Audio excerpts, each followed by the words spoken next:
What the heck is happening at CSX, the big East Coast railroad that's under a ton of pressure from an activist firm, Ancora Holdings?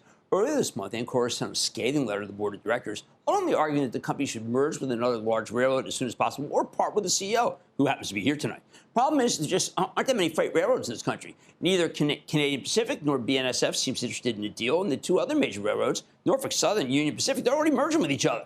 So let's hear the other side of the story from Joe Hinrichs. He's the CEO of CSX to get his responses to these criticisms. Mr. Hinrichs, welcome back to Mad Money. Thanks for having me, Jim. First, I'm talking, just so people know, the Railway Age is the most important publication in this industry, and you are the Railroad Man of the Year. So I want to ask the Railroad Man of the Year, who has been completely slagged and trashed by some fund that I don't know jack about. Well, how's the Railroad Man of the Year doing? And the fact that your stock is up more than everybody else, other than the one that's in a takeover talk, does that mean anything? I mean, maybe I'm wrong.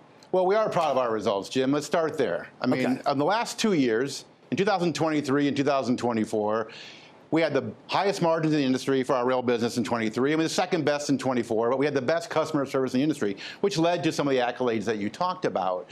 And so we're proud of the operating results we have, we're proud of the team we have, and we're excited about the future. Because what we have right now is an opportunity we have never had before. Forget how we got here, but the railroads now want to work together to solve some of the problems that have been in here for decades to improve service and grow the business. But don't they have to merge with each other in order to be able to make that happen? That's been the theory that's been put out there. But in reality, the biggest problem that needs to be solved is in the interchanges around Chicago, St. Louis, Memphis, New Orleans, et cetera. It takes 18 to 24, perhaps even longer hours for us to interchange, and there's lots of cost and waste in that. Customers are saying, hey, we don't need this anymore. We want a seamless experience. You don't need to merge to do that. It's an option, and if somebody were to want to talk to us about that, we would have obviously So I mean, Ancora seems to think you're supposed to call these, you're supposed to talk them into buying it? What is supposed to happen? You have a banker and says, listen, I may have been the best performer, but I give up?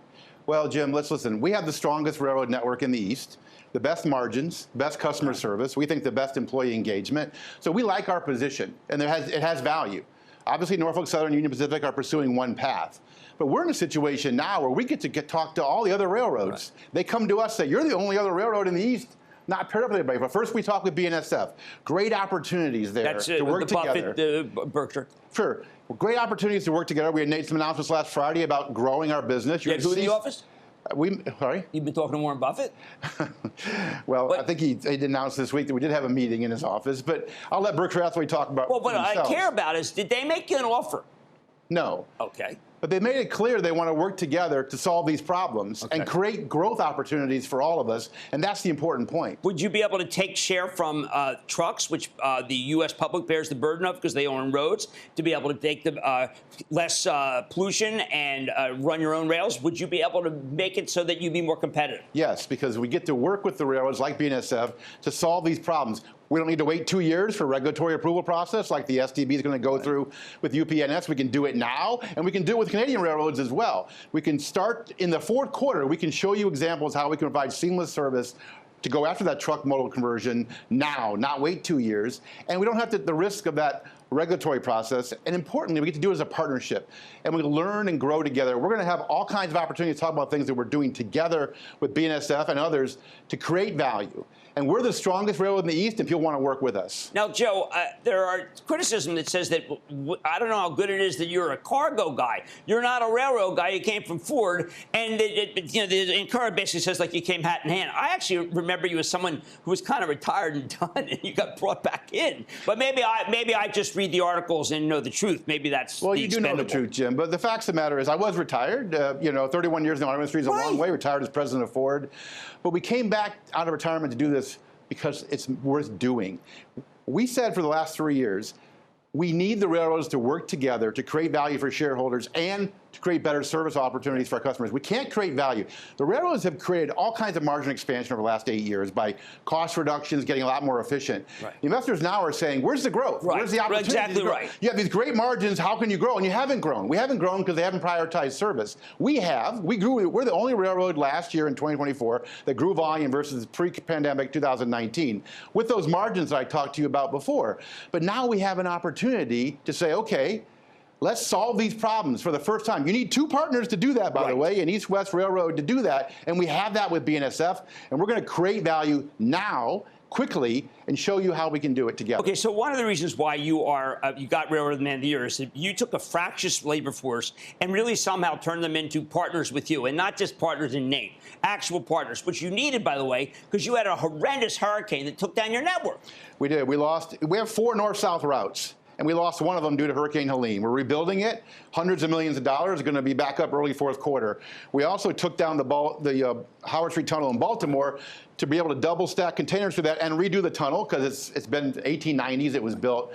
Those 2 things are affecting our network, but we still had a 550 basis point improvement first quarter, second quarter with all that going on. All that's going to go away in the fourth quarter, and we're going to be free to run our network the way it is. But even so, we have some of the best operating metrics in the entire rail industry right now, even with those situations going on because of our people. Now, there are a lot of people who'd be sitting right there and they would follow up by saying, and that's why we're not willing to talk to anybody and we're doing it on our own. What you have told me is, look, if someone comes in with a really good bid, you're going to do what's right for shareholders. Well, our board is, well advised. We're very active in all of this. And of course, we'll do what's right for shareholders. But we said on our earnings call, we'll open all possibilities to create value for shareholders, profitably grow the business, and serve our customers better. The and is important. We can do all of those by working with other railroads. There's a different constructs you can do that, and we're open to those constructs. But right now, the opportunity exists to work with 3 railroads to provide better service, especially with BNSF, across Transcontinental Railroad across the U.S. Okay, so talk to me about the business in general. I mean, there are a lot of people who feel like there's a bit of a slowdown in the country. I look at your numbers, actually, in the industry that you're in. I don't see a lot of slowdown. I think you're doing pretty well. Well, our volume's up year over year for the first, for the first 6 months of the year, 7 months of the year even. But there are different stories to be told. Okay, the interest rate sensitive parts of the economy are still slower than you'd like them to be. Okay. Look at auto, look at housing, but also look at even chemicals. We've seen some softening in chemicals, but the aggregates like construction up, coal up. The grain harvest was strong. That ag business has been strong. So, and the intermodal business has been up and down because of the tariffs and because of ports and whatnot. But we need the industrial economy to get going. Since the pandemic, the industrial economy is not taken off. And if we can get that part of the economy going, man, we've got a great opportunity in front of us. If the Fed cut a couple times, would that help you? That would certainly help, for sure. That would definitely help. And then the last thing I do want to do, and I don't want to leave on like a kind of a really kind of this note was nasty. Joe, I got to tell you, at one point in my life, I know I'm on air. I was a nasty guy. I was not a diplomat. People didn't really think I was a gentleman. I never would ever write a letter like this. This is scathing. You don't deserve this. Okay, you don't deserve it because you're a good man. But I also bet that these guys would love to have you do talks with BNSF, because then it's more likely that the Surface Transportation Board would improve the deal that they want. Well, there are a lot of different motives going on right now. Yes. Our focus is on creating value for shareholders and serving customers better so we can profitably grow. Well, you come with some sort of old-fashioned stuff to me? Yes. Well, because that's all. It all creates value. That's really all that it really is. And Joe, it involves people and working together. And we have, I'm telling you, for decades we have not had this opportunity. The railroads now want to work together to solve these problems. It's a great opportunity. We had a great investor day. We talked about great opportunity for 3 years. This is in addition to that. Wait till you see what we do over the next couple of years. Well, look, I think that you've done a terrific job, but I thought it was really important that you had a chance to say yourself, Railroad Man of the Year, done a lot of great things for this railroad. I think you deserve better than what's happened from some of these guys, but I think the people in the industry know. Well, and by the way, so the stocks, because it was best stock other than Norfolk Southern, which was up on Takeover Chatter. Yeah, if you look at our TSR performance since I've been here, it was the best in the industry until the merger stuff started happening. Now it's still second best in the industry, even through today, and we got a lot to prove over the next couple of years. Joe Hinrichs, you're a good man.